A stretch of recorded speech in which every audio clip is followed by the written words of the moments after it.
C'est ça ton CV? Ouais. Ça veut rien dire, tu peux pas mettre niveau bac, papa. Le bac, ça se passe, c'est officiel, elle va le voir que t'as pas de... D'où elle va le voir? J'ai le niveau, j'ai le niveau. Et alors, moi, plaquiste, je sais faire. T'as fait plaquiste une seule fois dans ta vie? Non, j'ai fait pendant... Ouais, bon, tais-toi. Comment s'est passée la rencontre avec François Creton? François, je le rencontre à Aubervilliers il y a plusieurs années déjà, parce que c'est le papa de mon amoureuse. Ouais. Et je rencontre un mec assez révolté, assez rock'n'roll, qui est en phase de reconstruction.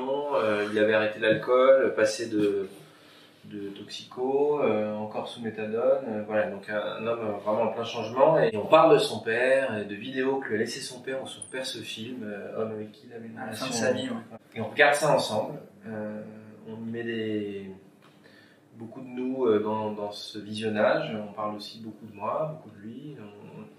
Et très vite, je me dis, il y a un truc à faire avec ce type. Parce que moi, ces histoires de cassettes, je demande à Max, est-ce qu'on peut faire un docu, un truc, enfin, j'ai pas trop d'idées. Et c'est vraiment Max qui me dit, non, mais moi, ce qui m'intéresse, c'est la relation de toi avec ton père, et il faut faire une fiction avec ça. C'est toi qui vraiment me fait naître cette idée. Mais justement, quand vous parlez de fiction, le film est particulièrement étonnant parce que on ne sait plus quand on est dans la fiction, quand on est dans le réel. C'est pas un documentaire, on est allé chercher des choses vécues, mais derrière on a vraiment retissé des liens. Donc des choses vécues et très intimes quand même. Il y a beaucoup de choses intimes, mais je dirais que l'intimité, elle est plutôt juste et extrêmement, je pense, on essaye qu'elle soit sincère dans la vérité du sentiment que parcourt le personnage. Après, les scènes et ce que traverse le personnage et les situations, ça on les réinvente et on les fictionnalise, parce que dans un scénario, voilà, il faut qu'il y ait une trajectoire plus claire avec des personnages qui viennent se confronter. C'est vraiment dès l'écriture. Hein. Mais pour vous, François, c'est quand même un peu schizophrène cette affaire, non? Eh ben pas du tout. En fait, au contraire. Parce que comme c'est une fiction, comme Michel est un personnage, ça n'est pas François, ça me permet de pouvoir rentrer dans un personnage, et ça me permet, dans ce personnage, d'être au service d'un réalisateur. Si j'étais resté François, là ça devient schizophrène. Ça devient ambigu, ça devient pudique, ça devient de la psychologie de bazar. C'est là où ça peut devenir dangereux. C'est vraiment le fait qu'il y ait un personnage qu'on a construit ensemble, à l'écriture, ensuite en travaillant au jeu, en travaillant en direction, mais ça reste un personnage. J'essaye de l'assumer, j'essaye de pas revenir là-dessus, quoi.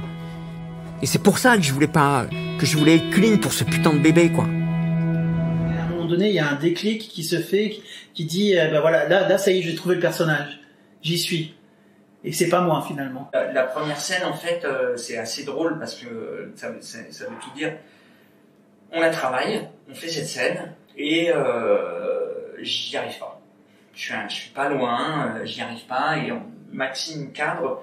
Donc dès qu'on dit couper, on se regarde tout de suite et on est tous les deux d'accord. On n'a pas besoin de se parler. Ok, c'est pas mal, mais c'est pas ça. Donc on en refait, et puis ça décolle pas, quoi. Et à un moment donné, Maxime demande de vider le plateau pour qu'on se retrouve tous les deux. Et en fait, il me dit un truc tout simple. Il me dit, arrête de faire François. Ah oui. Fais Michel. On l'a refait une fois. Et vous aviez trouvé. Ouais. Donc voilà, ça veut tout dire, quoi. C'est vraiment la fiction qui marche, quoi. Notamment dans cette scène, mélanger en fait les acteurs professionnels, les acteurs non professionnels, c'est quelque chose qui est très tendance dans le cinéma français, mais qui peut être aussi assez casse-gueule. Dans votre film, ça fonctionne parfaitement, je trouve. Justement, tout ce qu'on essaie de faire, c'est-à-dire d'amener des acteurs qui vont interpréter des rôles, et de mélanger ça dans des lieux qui sont soit des lieux qui sont vrais, c'est-à-dire chargés avec une certaine énergie, ou soit des rôles secondaires ou des figurants, mais qui sont pour moi des rôles qui viennent apporter une forme de charge énergétique. Ouais. Parce qu'à un moment donné, je pense que ça apporte pour tout le monde. C'est ce qui est très intéressant dans ce que tu viens de dire, c'est qu'en fait, de rapprocher l'acteur de la vérité et les non-acteurs ensemble, ça révèle tout le monde, en fait.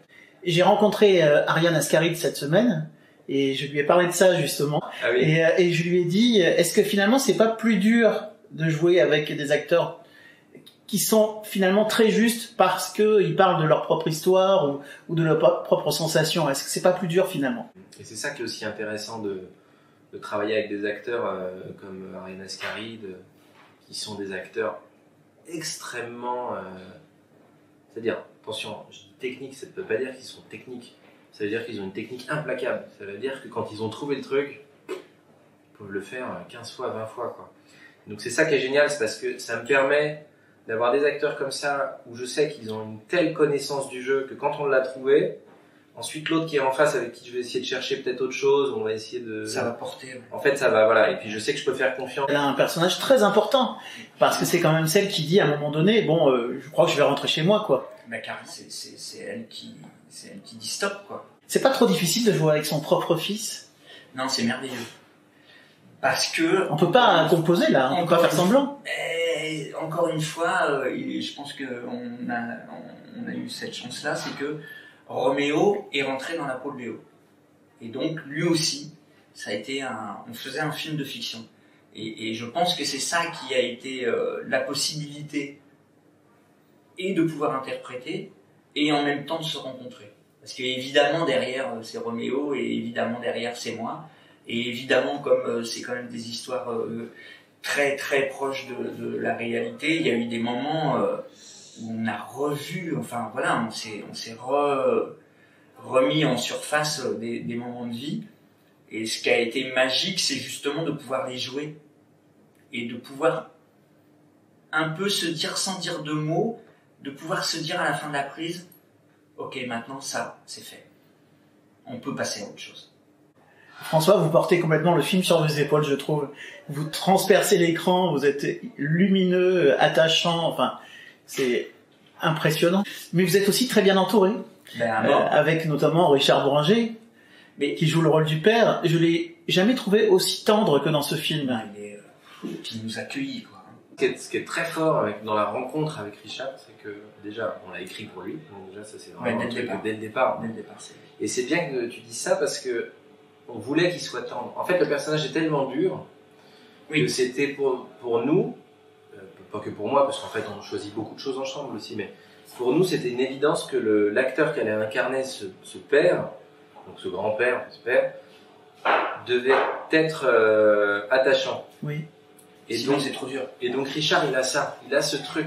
Toute jamais, mon amour. Ces scènes de respiration qui sont en voiture, en camionnette, je ne sais pas trop, mais c'est incroyable ces scènes, elles sont géniales. Et en fait, j'ai l'impression qu'on a quand même une profonde tendresse pour les gens qui s'expriment dans la chanson. Et notamment dans des scènes de voiture ou des scènes de mouvement où d'un coup les personnages s'expriment vraiment et qu'il n'y a plus de bouclier, quoi. Tu peux douter que la vérité soit parfois mensonge. W.S. William Shakespeare. Et puis il y a Clotilde Courreau aussi. D'un côté les garçons, de l'autre côté les femmes, et finalement ce sont celles qui recadrent en fait. Et effectivement c'est quand même des femmes dans ce film qui recadrent, quoi. Hélène, enfin je veux dire, évidemment, sauve-toi, quoi. Ne reste pas avec un mec pareil, quoi. Et en plus, c'est en te sauvant que tu vas le sauver. Il y a un film donc que vous cadrez. Mon regard va se porter là où mon souvenir se... En fait, ce que je veux dire, c'est que je théorise rien du tout, je prépare rien du tout. On arrive sur le plateau et tout doit être possible. Et ensuite, les acteurs vont venir sur le plateau et on va travailler ensemble ce qui va se passer. Et puis moi, je vais regarder pendant un moment. Et puis ensuite, quand j'ai un peu suffisamment regardé, je vais prendre la caméra. Et puis je vais essayer d'aller chercher là où mon émotion me dit que c'est intéressant.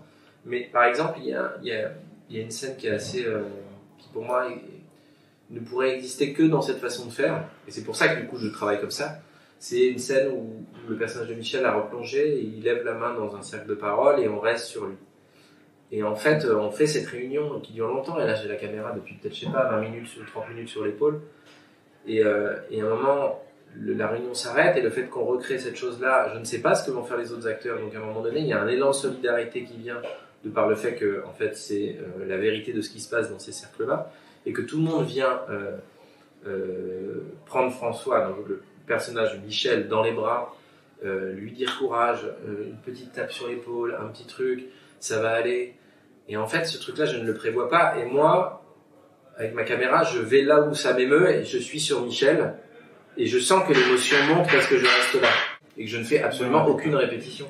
Parce que si je fais une répétition, ça voudrait dire que l'instant fragile d'avant, qui n'était pas prévu, ou la chose qu'il a mal faite, lui, l'acteur, bah, je l'aurais pas à l'image. Alors que ça se trouve, c'est ça que je trouve génial.